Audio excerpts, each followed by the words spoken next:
नमस्कार विद्यार्थ्यांनो, माझे नाव आहे पंकज मते आणि आज आपण शिकणार आहोत इयत्ता 7वीतला धडा क्रमांक 8 ज्याचे नाव आहे बैजिक राशी व त्यांवरील क्रिया. तर चला आपण सुरू करूया या 8व्या धड्याचा भाग क्रमांक 1. पाहूया या धड्यामध्ये आपल्याला काय काय नवीन शिकायला भेटते. तर यामध्ये आपण तक्ता पहा. या तक्त्यामध्ये काड्यांची रचना दिली. पहिल्यामध्ये एक चौरस बनलाय तो 4 काड्यांनी.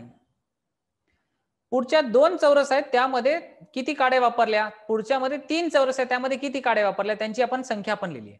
तर पहिल्या चौरसात 4 काड्या वापरल्या, दुसऱ्या चौरसात दुसऱ्या आकृतीमध्ये पाहिले तर आपण 2 चौरस आहेत पण त्यामध्ये 7 काड्या वापरल्या कारण एक काडी सामायिक झाली. तिसऱ्या चौरसामध्ये पाहिले की तिसऱ्या आकृतीमध्ये पाहिले ते 3 चौरस आहेत परंतु त्यामध्ये 2 काड्या समान आहेत. तर एकूण काड्या 10 लागल्या.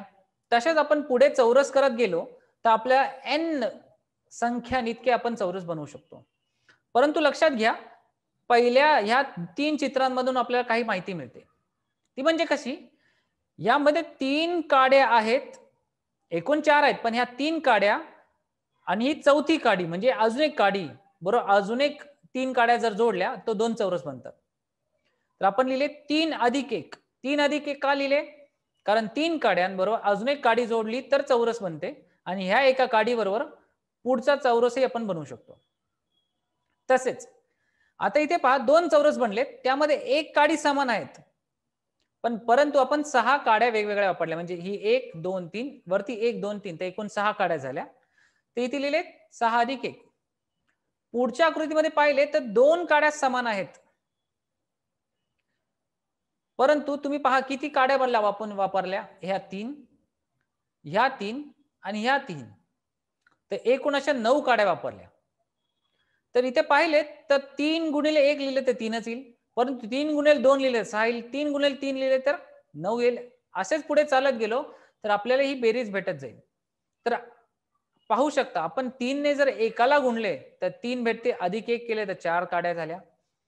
तसेच म्हणजेच काय आपण काड्या किती वापरल्या हे आपण एक संख्येने लिहितो. आता ते 6 जर आली 6 अधिक 1 म्हणजे काय, एक काडी समान आहे बाकी 6 काड्या वेगवेगळ्या आहेत. तर 6 अधिक 1 लिहिले, त्या 6 चे जर फोड केली तर 3 गुणिले 2 लिहितो. इथे काय 9 काड्या वेगळ्या आहेत आणि एक काडी समान आहे म्हणून आपण 3 गुणिले 3 लिहिले. पुढच्या आकृतीमध्ये 4 चौरस आहेत त्यामध्ये 13 काड्या आहेत त्यामधली एक काडी समान आहे बाकी 12 काड्या नवीन आहेत म्हणून आपण 3 गुणिले 4 लिहिले. तिथे पाहू शकता इथे फक्त ही जी संख्या आहे ती आपल्याला 1 2 3 4 अशा क्रमे वाढत जाते. म्हणजे जितके चौरस आहेत तितक्याच संख्येने ती वाढत जाते. म्हणजेच काय, आपल्याकडे समजा एक चौरस आहे तर आपल्याला 3 गुणिले 1 लिहायचे, आपल्याकडे 2 चौरस आहेत तर 3 गुणिले 2 लिहायचे, आपल्याकडे 3 चौरस आहेत 3 गुणिले 3 लिहायचे. म्हणजेच आपल्याकडे समजा n चौरस आहेत तर आपल्याला किती लिहायचे, 3 गुणिले n अधिक 1 असे. तर आपण हे का लिहिले, आपण याचा अभ्यास का करतो आहोत हे आता थोड्याच वेळात समजेल. वरील आकृतीबंधांचे निरीक्षण करून लक्षात येते की काड्यांची संख्या ही खरं तर 3 गुणिले चौरसांची संख्या अधिक 1 चौरसांची संख्या अशी बदलती आहे. म्हणजे जितके चौरस आपण वाढत जाऊ तितकी ही पूर्ण काड्यांची संख्या बदलत जाते. तर ती 2 3 4 10 यांपैकी काही असू शकते. चौरसांची संख्या माहिती नसल्यास ती अक्षराने दाखवतात. म्हणजे आपल्याकडे किती चौरस आहेत हे समजा माहिती नसेल तर आपण अक्षरे वापरतो. ती कुठली, इंग्रजीतली. म्हणजेच ए पासून झेड पर्यंत कुठल्याही छोट्या लिपीतली किंवा मोठ्या लिपीतली आपण अक्षर वापरतो. येथे शेवटच्या गाळ्याचं पाहिले तर आपल्या चौरसांची n या अक्षराने संख्या n या अक्षराने दाखवली आहे. म्हणजेच काय, हा n हा खरं तर काय झाला, चल. कारण जर आपण त्याला संख्येने दाखवू नाही शकत तर आपण त्यासाठी काय वापरतो, एखादे अक्षर, आणि त्या अक्षरालाच काय आपण म्हणतो, चल असे म्हणतो. तर चलाचा उपयोग केली तर ह्या काड्यांच्या संख्येच्या फॉर्म्युलामध्ये काय बदल होऊ शकतो, तर आपल्याला n चौरसांसाठी जर काढायची असेल तर n चौरसांसाठी काड्यांची संख्या काढायची असेल तर आपल्याला काय करावं लागेल, काड्यांची संख्या घ्यायला लागेल बरोबर 3 गुणिले चौरसांची संख्या. चौरस किती आहेत आपल्याकडे, n, म्हणून आपण इथे लिहिले n अधिक 1 अशी. तर या 3 गुणिले n अधिक 1 म्हणजेच 3 गुणिले n ला आपण 3n किंवा 3n असे म्हणतो. तेव्हा 3n प्लस 1 ही खरं तर बैजिक राशी आहे असे म्हटले जाते. तर या पूर्ण आकृतीचा अभ्यास अशा करता केला की आपल्याला चल म्हणजे काय हे कळले पाहिजे आणि बैजिक राशीला आपण बैजिक राशी कशी ओळखली जाते ते आपण पाहिले. आता इथे पहा 3 चेंडू आहेत, इथे 3 त्रिकोण आहेत, तसेच 3 टी, हे 1 2 3 असे 3 टी आहेत. तर इथे पहा आपल्याला याची जर बैजिक राशीमध्ये जर मांडणी करायची तर आपण कशी करणार? तर आपल्याला काय काय गोष्टी दिल्यात आणि त्या किती संख्येने दिल्यात ते आपल्याला माहिती पाहिजे. तर ती संख्या आपल्याला दिलेली असते, परंतु ज्या गोष्टी असतात त्या गोष्टींना आपण एका विशिष्ट कुठल्याही इंग्रजी अक्षराने आपण नोंदवतो. जेव्हा आपण नोंदवतो तेव्हा ती बैजिक राशी आपण लिहितो किंवा बैजिक राशीमध्ये आपण मांडतो असे म्हटले जाते. इथे पहा चेंडूंला 2 चेंडू आहेत, तर आपण चेंडूंला चेंडू लिहिले आणि 3 बॅट आहेत, तर 3 बॅटला 3 लिहिले. तर हे 3 आणि हे 2 ह्या संख्या झाल्या आणि चेंडू हे काय झाले? चल. तर ह्यासाठी आपण कुठलेही चेंडूंसाठी आपण कुठलेही इंग्रजी अक्षर वापरले तर ही एक बैजिक राशी होते आणि जे इंग्रजी अक्षर वापरू ते त्याचे झाले चल. तसे इथे आंबे 2 आहेत, तर पेरू आपल्याला आहेत 3. तर असेच आपण लिहिले का आंब्यांना जर आपण एक्स ने जर संबोधले तर एक्स हा झाला चल. पेरूंना समजा आपण वाय ने संबोधले तर वाय हा झाला चल. तर इथे पाहू शकता एक्स प्लस एक्स हा झाला 2x, वाय प्लस वाय हा झाला 3y. तर याला म्हणतात बैजिक राशी. हे जे काही आपल्याला उत्तर भेटले याला आपण म्हणतो बैजिक राशी. आता आयताची परिमिती बघा. आता आयताच्या 2 बाजू नेहमी समान असतात, विरुद्ध बाजू. तर लांबी आणि ब्रेथ म्हणजे लेंथ आणि ब्रेथ. तर हे बघा परिमितीमध्ये काय? बाजूंची बेरीज अधिक लांबींची बेरीज. तर आपण लिहिले 2l प्लस LB. आता मला ह्या L म्हणजे लांबी आणि ब्रेथची संख्या माहिती नाही, म्हणून आपण तिथे काय चल वापरले? L आणि B. तर 2l अधिक 2b असे लिहिले. या दोघांमध्ये 2 2 ही संख्या समान असल्यामुळे दोनाला बाहेर काढले. तर आपण कसे लिहितो? 2 ब्रॅकेटमध्ये किंवा कंसामध्ये L प्लस B असे. म्हणजेच काय? 3n plus 1, 3t, 2x plus 3y, 2 in bracket किंवा कंसात L प्लस B ह्या बैजिक राशी आहेत. त्यामध्ये ही n, ही t, ही x, y, L आणि B ही सगळी चले आहेत. तर याला म्हणतात बैजिक राशी आणि यामध्ये आपण जे इंग्रजी अक्षर वापरतो त्या सगळ्यांना आपण काय म्हणतो? चले. 3x या राशीमध्ये 3 हा x या चलाचा सहगुणक म्हणजेच कोइफिशियंट आहे. लक्षात ठेवा या चलाबरोबर जी संख्या गुणली जाते तर त्या संख्येला आपण काय म्हणतो? सहगुणक. वजा 15t मध्ये वजा 15 हा t या चलाचा सहगुणक आहे. ज्या राशीत गुणाकार ही एकच क्रिया असते त्या राशीला पद असे म्हणतात. लक्षात ठेवा ज्या राशीमध्ये बैजिक राशीमध्ये फक्त एकच क्रिया असेल तिला आपण काय म्हणतो? पद. बैजिक राशी एक पदी किंवा अनेक पदांची बेरीज असू शकते. एकच क्रिया म्हणजे काय? सगळ्यांमध्ये आपण बेरीज करत गेलो किंवा एकामध्ये सगळ्यांना वजाबाकी करत गेलो किंवा गुणाकार करत गेलो किंवा सगळ्यांमध्ये गुणाकार बेरीज या सगळ्या गोष्टी आल्या असे. आता आपल्याला एक तक्ता दिलाय त्यामध्ये पहा पदे दिली आहेत. त्या पदांमध्ये आपले सहगुणक आणि चले कुठले ते ओळखायचे. तर 11mn किंवा 11mn असं म्हटले तर सहगुणक म्हणजे काय? ही mn ही झाली चले आणि त्याबरोबर जी संख्या गुणली जाते ती झाले सहगुणक. तसे इथे एक्स स्क्वेअर वाय क्यूब ला वजा 9 ने गुणलेत म्हणून वजा 9 झाले सहगुणक आणि एक्स स्क्वेअर वाय क्यूब झाले आपले चले. तर एक्स स्क्वेअर म्हणजे काय? एक्सचा वर्ग, वाय क्यूब म्हणजे काय? वायचा घन. 5/6 पी तर 5/6 झाला सहगुणक आणि पी झाला आपले चले आणि ए फक्त ए दिली. तर लक्षात ठेवा कुठल्याही संख्येला जर 1 ने गुणले तर तीच संख्या येते. म्हणजे 1 गुणिले ए लिहिलं तर आपल्याला एच येते. म्हणजेच काय? ए जर चल आहे तर त्याचा सहगुणक जर दिसत नसेल तर तो खरा तर एकच असतो. लक्षात ठेवा. आता उदाहरण घेऊ. एक बैजिक राशी दिली 4x स्क्वेअर वजा 2y अधिक 5/6 म्हणजे 5/6 xz लिहिले.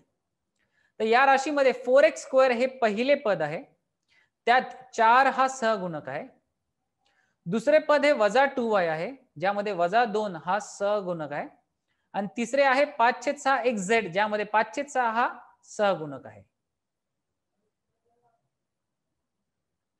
15 वजा x या बैजिक राशीत 2 पदे आहेत ज्यामध्ये 15 ही पहिली संख्या आणि वजा x ला आपण असे लिहू शकतो अधिक कंसामध्ये वजा x. कारण घन आणि ऋण धन आणि ऋण संख्यांची समजा जर हे कंस ओपन केला किंवा उघडला तर गुणाकार होणार आणि ऋण संख्या किंवा ऋण चिन्ह गुणिले धन चिन्ह या दोघांचा गुणाकार हा नेहमी ऋण चिन्हच येतो, म्हणजे हा. तर आपण 6वी मध्ये शिकलेल्या काही गोष्टींचा वापर आपण इथे केला. दुसरे पद -x आहे. या पदातील x या चलाचा सहगुणक आपण -1 असाही लिहितो, कारण आपण आताच पहिले तक्त्यामध्ये फक्त a जर संख्या असेल तर a चा सहगुणक एकही असतो किंवा एकच असतो. तसंच इथे x जर संख्या आपल्याला पकडायची असेल तर x चा सहगुणक आपल्याला -1 हा पकडावा लागेल. ज्या पदांतील चले व त्यांचे घातांक समान असतात त्या पदांना स्वरूप किंवा सजातीय पदे असे म्हणतात. आपल्याकडे काही पदांतील चले आणि त्यांचे घातांक समान असतील तर त्या पदांना आपण स्वरूप पदे किंवा सजातीय पदे असे म्हणतो. म्हणजे आपल्याला चले आणि त्यांचे घातांक दोन्ही समान असतील तर त्यांना आपण स्वरूप पदे किंवा सजातीय पदे असे म्हणू. सजातीय पदे किंवा स्वरूप पदे किंवा त्याला म्हणतात लाईक टर्म्स, विजातीय पदे किंवा भिन्न रूप पदे यांना म्हणतात अनलाईक टर्म्स. आता आपण काय पाहिले की चले आणि त्यांची घातांक हा समान असला पाहिजे. इथे पहा 2x म्हणजे इथे चल हा x आहे, त्याचा घातांक आहे 1. 5x तर 5 किंवा 5 हा सहगुणक आहे, त्याचा चल आहे x आणि x चा घातांक 1 आहे. तसेच -2/3x तर x हा चल झाला, त्याचा घातांक 1 आहे. तर हे झाले सजातीय पदे किंवा स्वरूप पदे किंवा लाईक टर्मचा एक्झाम्पल किंवा उदाहरण. तसेच खाली पाहू शकता 5x² म्हणजे 5 चा x चा वर्ग, 5 गुणिले x चा वर्ग गुणिले y. तसेच y 6/7 y x चा वर्ग. तिथे चले जर पाहिलं तर दोन्ही चलांमध्ये x चा वर्ग दिला, इथे x चा वर्ग दिला, इथे y चा 1/1 घातांक दिला, इथे y चा 1 घातांक दिला. म्हणजे हे झाले स्वरूप किंवा सजातीय पदे. विभिन्न म्हणजे काय, यांच्या दोन्ही बाजूंना जे पद आहेत ते वेगळे असतील किंवा पदांवरचा घातांक आहे तो वेगळा असेल. म्हणजेच काय 7xy 9y². तर इथे पाहू शकता इथे x आणि y आहे, तर इथे फक्त y आहे. इथे y चा घातांक 1 आहे, तर इथे y चा घातांक 2 आहे. तर हे अशा प्रकारे या सगळ्या प्रकारांना आपण म्हणतो अनलाईक टर्म्स किंवा विजातीय पदे किंवा भिन्न रूप पदे. बैजिक राशींचे प्रकार. पदांच्या संख्येवरून राशींचे नाव ठरते. म्हणजेच एक पद असल्यास एकपदी राशी, दोन पदे असल्यास द्विपदी किंवा दोनपदी राशी आणि तीन पदे असल्यास त्रिपदी आणि तीनहून जास्त असल्यास तर बहुपदी राशी अशी नावं दिली जाते. आता एकपदी राशी म्हणजे काय, तर 4x 5/6m म्हणजे 4 गुणिले x 5/6m किंवा -7 ही झाली एकपदी राशी ज्यामध्ये फक्त एकच चल आहे.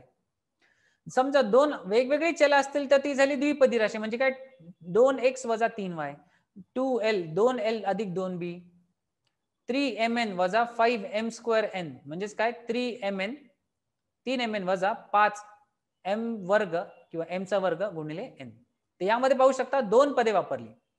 त्रिपदी म्हणजे काय तीन पदे, तर a + b + c जसं x² - 5x + 6, 8a³ - 5a²b + c हे झाले. आता बहुपदी म्हणजेच पाहू शकता चल ज्या दोन चलांची घातांक हे वाढत गेले आणि चलही वाढत गेले, हे झाले बहुपदी राशी.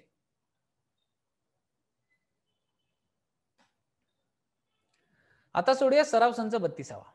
तर प्रश्नात आहे खाली दिलेल्या पदांच्या संख्येवरून एक पद, द्विपद इत्यादी राशींचे वर्गीकरण करा. तर आपल्याला हे दिले तर आपण एकपदी, द्विपदी, त्रिपदी आणि बहुपदी आपण असे लिहिले. तर एकपदी म्हणजे काय, आपल्याला फक्त एकच पद आणि त्याचा घातांक 1 आहे. द्विपदी म्हणजे काय, आपल्याकडे दोन पदे येतील. त्रिपदी म्हणजे काय, त्यांचा घातांकही जास्त असेल. आणि बहुपदी म्हणजे काय, आपल्याकडे दोनापेक्षा जास्त घातांक असलेल्या संख्या आपल्याला भेटतील. तर आपण त्याचे असे वर्गीकरण केले. तर आज आपण काय शिकलो, बैजिक राशी म्हणजे काय, पदे म्हणजे काय, चले म्हणजे काय, सहगुणक म्हणजे काय, पदांचे वेगवेगळ्या प्रकार आपण पाहिले.